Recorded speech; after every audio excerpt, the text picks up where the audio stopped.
अब देखिए 15 दिन पहले 22 अप्रैल को हुए पहलगाम हमले को सुनकर पूरे देश का दिल दहल गया था। देशवासियों के जहन में बदले की आग धधक रही थी। पीएम मोदी और केंद्रीय रक्षा मंत्री राजनाथ सिंह ने देश की जनता को दिलासा दी थी कि आतंक के आकाओं का ऐसा हश्र होगा जो दुनिया के लिए मिसाल बन जाएगी, और हुआ भी यही।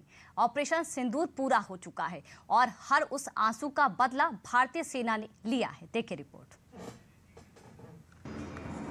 ये तस्वीर, ये तारीख हर हिंदुस्तानी के जहन में किसी बुरे सपने की तरह पैबस्त हो गई। लेफ्टिनेंट विनय नरवाल की पत्नी हिमांशी के सीने में उठी इस हुक को हिंदुस्तान की हर महिला ने अपनी हुक समझी थी। हिमांशी के हाथों की मेहंदी का रंग अभी उतरा भी नहीं था कि आतंकियों ने हिमांशी की आंखों के सामने ही उनके मांग के सिंदूर को उजाड़ दिया।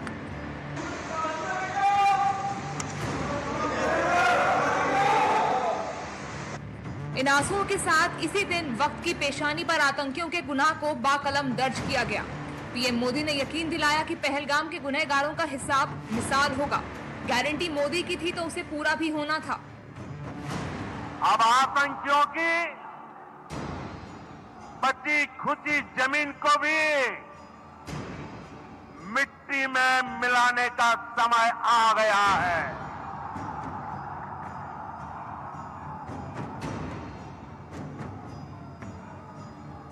एक सौ 140 करोड़ भारतीयों की इच्छा शक्ति अब आतंक के आकाओं की कमर तोड़ कर रहेगी। उनकी कल्पना से भी बड़ी सजा मिलेगी। हिंदुस्तान ने कसम खाई थी कि मासूमों के एक एक आंसू का इंतकाम लिया जाएगा। पीएम मोदी ने आतंकियों को मिट्टी में मिलाने का देश से वादा किया था और पीएम मोदी की ये खासियत है कि वो जो वादा करते हैं उसे पूरा भी करते हैं। पीएम मोदी के ऐलान महज बयान तक सीमित नहीं रहते हैं और अब इस बात का दुनिया को एहसास हो गया है, देश को यकीन।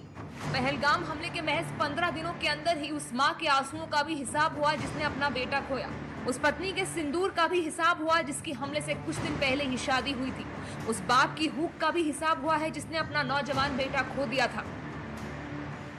ये बहुत ही अच्छी बात है कि जो उन्होंने मोदी साहब ने बदला लिया है और मैं उनके साथ हूँ, जनता उनके साथ है और हमारा सारा परिवार उनके साथ है। तो आज भारत सरकार ने वो काम करके दिखाया है।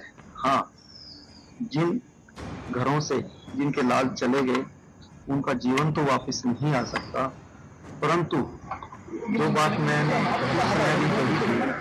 कही कि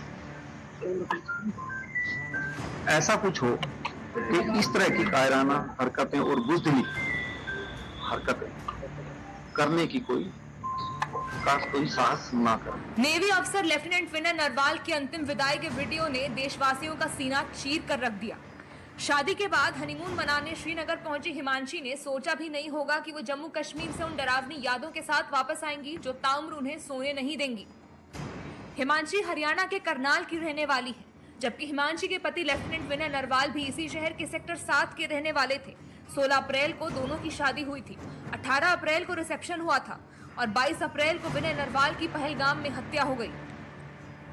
6 मई की दरमियानी रात पाकिस्तान की धरती पर आसमान से बरसते ये हिंदुस्तानी बारूद हिसाब है उन मासूमों की मौत का। ये इंतकाम है पहलगाम का। पहलगाम के पीड़ित परिवारों ने पीएम मोदी का आभार जताया है। साथ ही ये आह्वान भी किया है कि आतंक और आतंकिस्तान का समूल नाश होना चाहिए। धन्यवाद कहूंगी। मैं बहुत छोटी हूँ, उन्हें कुछ भी कहने या नहीं कहने वाली, लेकिन हाँ, जिस तरीके से हमारे पूरे परिवार को उन पे विश्वास था, उन्होंने उसी तरीके से जवाब देके हमारे विश्वास को कायम रखा है।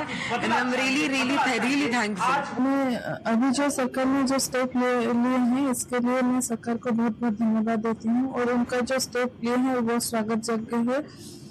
और मतलब इतना कोइंसिडेंस है, देखिए मंगलवार के दिन ही वो इंसिडेंट हुआ था और ऑपरेशन सिंदूर जो है वो मंगलवार को ही शुरू हुआ है। जो स्टेप लिए हैं वो बहुत अच्छे स्टेप लिए हैं और सरकार को यही गुजारिश करूंगी कि जो शुरू किए हैं वो पूरा खत्म करे, आतंकराज पूरा खत्म करना चाहिए, क्योंकि ऐसे स्टेप लीजिए जैसे कि उनको हर कोई डरे कि कोई अगर गलत काम करे ना 2-3 बार सोचना पड़े कि हाँ अगर ऐसा हम लोग स्टेप लेते हैं तो सरकार क्या क्या स्टेप ले सकते हैं। पाकिस्तान पोषित आतंकियों ने मासूमों को अपना निशाना बनाया था, लेकिन भारत ने जब जवाब दिया तो ये सुनिश्चित किया कि किसी मासूम की जान न जाए। इंडियन एयरफोर्स ने मंगलवार आधी रात पाकिस्तान के 9 आतंकी ठिकानों को निशाना बनाकर 100 से ज्यादा आतंकियों को मौत के घाट उतार दिया और इस ऑपरेशन को नाम उन महिलाओं को समर्पित किया गया जिनके पतियों की पहलगाम में 22 अप्रैल को आतंकियों ने हत्या कर दी थी।